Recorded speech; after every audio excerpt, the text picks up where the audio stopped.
Comenzaremos nuestro recorrido cronológico por la historia de México desde los albores de la independencia hasta el centenario de este hecho histórico.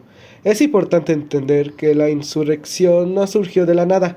Existían profundas tensiones sociales, económicas y políticas en la Nueva España, con una estructura colonial que privilegiaba a los peninsulares, que es decir, eran naturales de España, sobre los criollos, hijos de españoles nacidos en América, mestizos, indígenas y afrodescendientes. Comencemos. El 16 de septiembre de 1810, Miguel Hidalgo y Costilla, cura de Dolores Hidalgo, lanzó el grito de Dolores convocando a la población a tomar las armas contra el dominio español.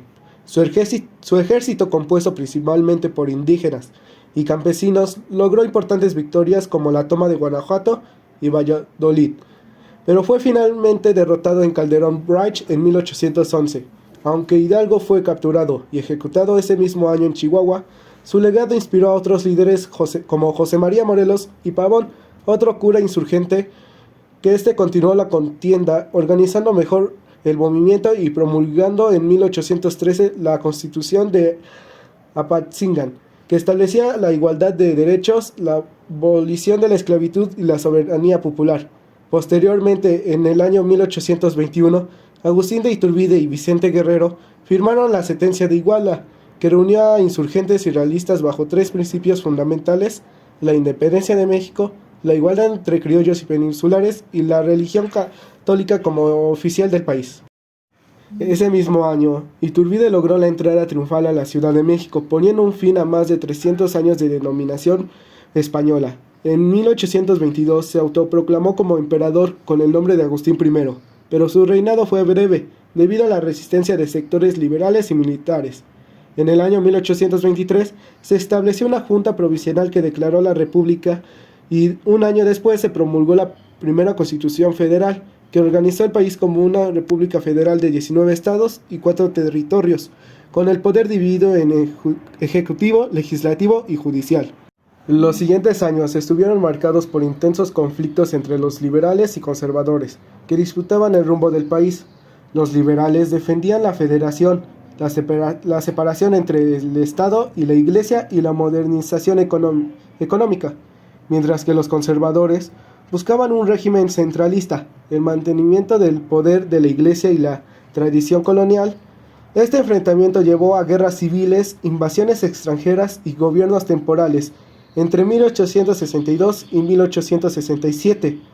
Francia intervino en México con el apoyo de conservadores, instalando a Maximiliano de Habsburgo como emperador. Sin embargo, el ejército mexicano liderado por Benito Juárez logró derrotar a los franceses y Maximiliano fue ejecutado en Querétaro en el año 1867. Posteriormente, en 1876, Porfirio Díaz asumió la presidencia por primera vez.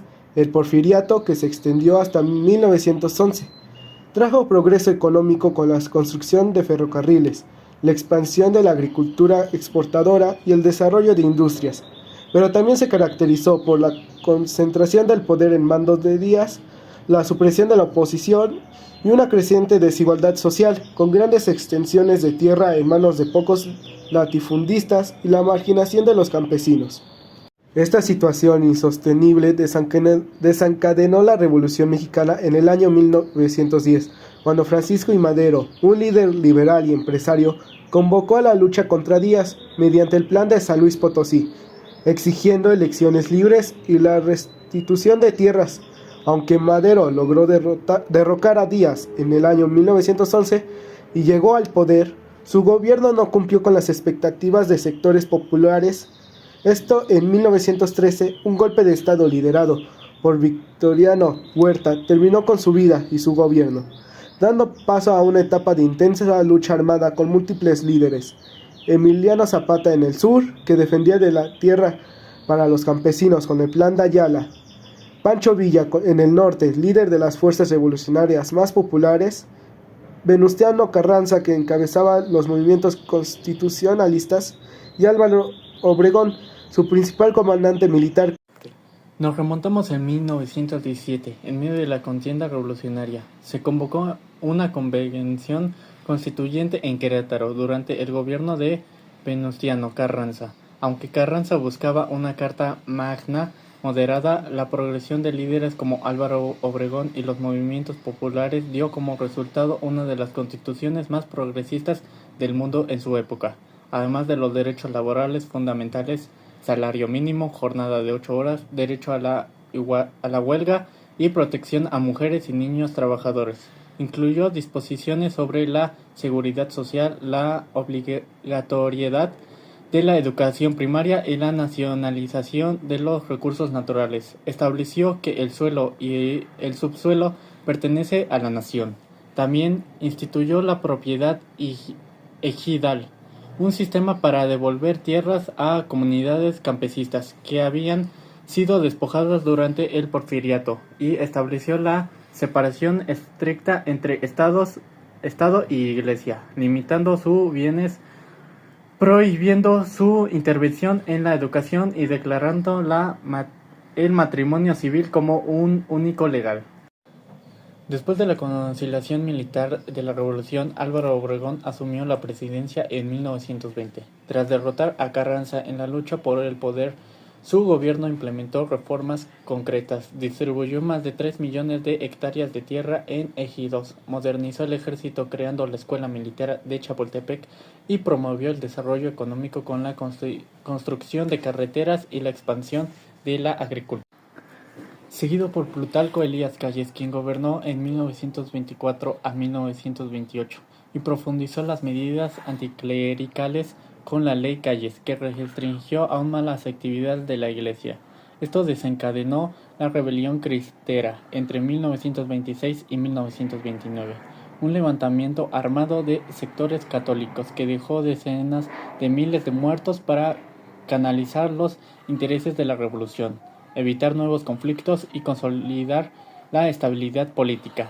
Calles fundó en 1929 el Partido Nacional Revolucionario, PNR, que unió a los principales grupos revolucionarios. Posteriormente, el partido cambiaría de nombre varias veces, hasta convertirse en el Partido Revolucionario Institucional, PRI, en 1946, estableciendo un sistema de hegemonía partidista que dominaría la política mexicana por más de 7 décadas. Entre 1928 y 1934, el país fue gobernado por 3 presidentes internos, designados por Calles, quien ejerció un poder detrás de escenas conocida como el jefe máximo. En 1934, Lázaro Cárdenas del Río llegó a la presidencia, representando una vuelta a los principios más radicales de la revolución. Durante su gobierno expropió más de 18 millones de hectáreas de tierra, más que todos sus predecesores juntos, para distribuirlas en ejidos y comunidades campesinas, y promovió la organización de sindicatos agrícolas y obreros. El acto más emblemático de su mandato fue la exportación petrolera del 18 de marzo de 1938, cuando se tomó el control de 17 empresas extranjeras, principalmente estadounidenses y británicas, que operaban en el país, argumentando que no representaban las leyes laborales y no reinvertían sus ganancias en México. Se creó entonces Petróleos Mexicanos, Pemex, una empresa pública que se convirtió en un símbolo de la soberanía nacional. Cárdenas también impulsó la educación pública masiva, construyendo miles de escuelas en todo el territorio, incluyendo escuelas rurales itinerantes, y fomentó la cultura popular a través del muralismo, con artistas como Diego Rivera, David Alfonso Siqueiros y José Clemente Orozco, que plasmó la historia y los ideales revolucionarios en edificios públicos. Durante la Segunda Guerra Mundial, México mantuvo una postura neutral hasta 1942, cuando submarinos japoneses atacaron 3 buques mexicanos en el Golfo de México. El país se alió entonces a los países aliados, declaró la guerra a las potencias del eje y envió la Escuadrón 201, conocido como Águilas Aztecas, para combatir en Filipinas. Con más de 300 pilotos y personas de apoyo, fue un único país latinoamericano que participó directamente en el conflicto con tropas terrestres y aéreas. realizando más de 900 misiones de combate y logrando importantes victorias contra las fuerzas japonesas. Después de la guerra, el país vivió un periodo de fuerte crecimiento económico, conocido como el Milagro Mexicano, que se extendió desde la década de 1940 hasta mediados de los años 1960, bajo los gobiernos de Manuel Ávila Camacho, Miguel Alemán Valdés, Adolfo Ruiz Cortines y Adolfo López Mateos. Se implementó la política de industrialización sustitutiva de importaciones que buscaban reducir la dependencia externa, fomentando la producción nacional de bienes manufacturados. Se crearon nuevas industrias como la automotriz, la química y la textil. Se expandieron la infraestructura vial y ferroviaria y se promovió el turismo, como la construcción de hoteles y centros turísticos en lugares como Acapulco y Cancún.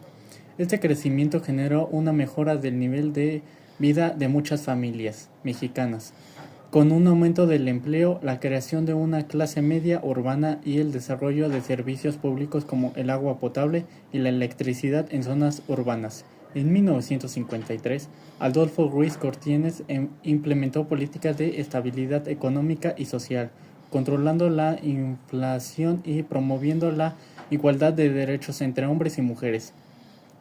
Ese mismo año se estableció el voto femenino en México, después de años de lucha de movimientos feministas liderados por figuras como Helmila Galión y Elvia Carrillo Puerto. Las mujeres ejercieron su derecho al voto por primera vez en las elecciones presidenciales de 1958. En 1959, durante el gobierno de Adolfo López Mateos, se creó el Instituto Nacional de Antropología e Historia, INAH, con el objetivo de investigar, proteger y difundir el patrimonio cultural y arqueológico de México. El INAH inició importantes proyectos de restauración en sitios emblemáticos como Teotihuacán, Chichén Itzá, Palenque y Monte Albán, y estableció normas para la protección del patrimonio arqueológico, histórico y etnográfico del país. Además, López Mateos fortaleció las relaciones internacionales de México, estableciendo lazos con países de América Latina y apoyando los movimientos de descolonización en África y Asia. Finalmente, en el año 1964, Gustavo Díaz Ordaz asumió la presidencia después de una campaña electoral que consolidó la hegemonía del PRI. Su gobierno se caracterizó por la continuación del desarrollo económico y la modernización del país, con proyectos emblemáticos como la construcción de la carretera panamericana en su tramo mexicano, la expansión de los hospitales y centros de salud y la creación de nuevas zonas industriales en ciudades como Monterrey, Guadalajara y Ciudad Juárez. Se promovió también la educación superior con la expansión de la Universidad Nacional Autónoma de México, que es la UNAM, y la creación de nuevas universidades estatales. Sin embargo, el mandato de Díaz Ordaz también se destacó por el endurecimiento de la postura política frente a la oposición y los movimientos sociales emergentes. A medida que avanzaban los años, surgían nuevas demandas por mayor democracia, transparencia y participación política, especialmente entre los jóvenes y los sectores urbanos que preparaban el escenario para los eventos de finales de la década. Con esto concluimos nuestro recorrido desde el inicio de la independencia hasta 1964, mostrando cómo cada etapa con sus triunfos y desafíos fue moldeando la nación que conocemos hoy.